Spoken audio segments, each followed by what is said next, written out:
Ganito rin ba yung rice cooker mo? Ayaw mag-cook. Kahit pa ilang fries.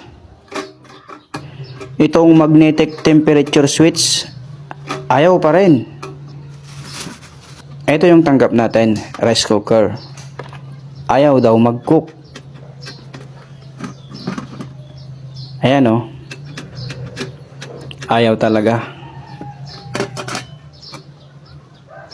Ayaw mag-cook. Simple lang gawin ito guys. Tapusin mo ang video na ito. Titignan natin. Ba't ayaw mag-cook? Ito lang yung sira niya no. Yan. Yung switch na yan. Hindi sila nagkukunik. Ganito lang yung gawin mo. Lihain mo lang. Marami na akong na-repair na ganito guys.